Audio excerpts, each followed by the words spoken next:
ভিডিওটি ভালো লাগলে আমাদের চ্যানেলটিকে সাবস্ক্রাইব করে আমাদের পাশে থাকা বেল আইকনটি প্রেস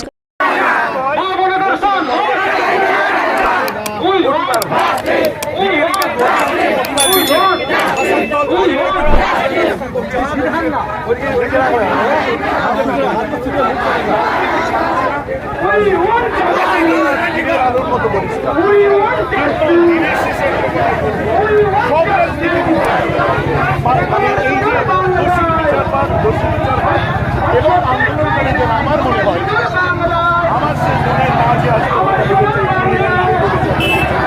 আজকে তার বাবা যে কথাটা বলেছে যে কোনো দল কোনো মত নিচে গিয়ে আবার একটা মেয়ে গেছে আমার কোটি কোটি মেয়েরা রাস্তায় গিয়েছে ও তো ইমোশনাল হয়ে গেছে হওয়াটা খুব স্বাভাবিক তার কথাগুলো কোনো ব্র্যান্ডেন আছে তার কথা অনুযায়ী অরাজনৈতিকভাবে ব্র্যান্ডেন বাইরে থেকে সবার নৈতিক কর্তব্যের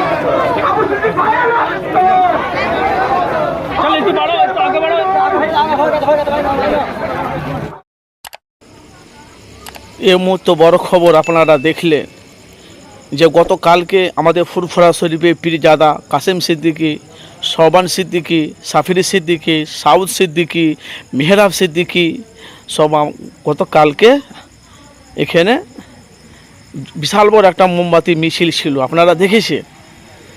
এটা প্রত্যেকটা মানুষকে অবশ্যই দলে দলে যোগ দেওয়া দরকার। কেন আজ একটা গরিব মেয়ে ছেলে হয়েছে বলে বিচার পায়নি বলে আজকে আপনার গতকালকে আপনার কালকেও হবে না, সেটাতে ভাই বলা যাবে না, হতেও পারে। কেন যেহেতু মেয়ে মা বোনেরা নিরাপত্তা নেই, এই জন্যে এত বাংলাতে এত খুন হচ্ছে, মার্ডার হচ্ছে, জেনা হচ্ছে, এত ধর্ষণ হচ্ছে, কিন্তু প্রতিবাদ হচ্ছে না, মানে দোষীরা সাজা পাচ্ছে না।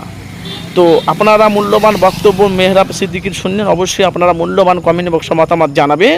আমরা চাই যে যে যে মেয়েটাকে যে 20 জন মিলে যে ধর্ষণটা করেছে তাদেরকে যে উপযুক্ত জন্য সাজা দেওয়া হোক, এটা আপনারা অবশ্যই আপনারা মূল্যবান কমেন্ট বক্সে মতামত জানাবেন। অবশ্যই আপনারা কেমন লাগলো ভিডিওটি অবশ্যই আপনারা দেখে একটু মতামত জানাবেন।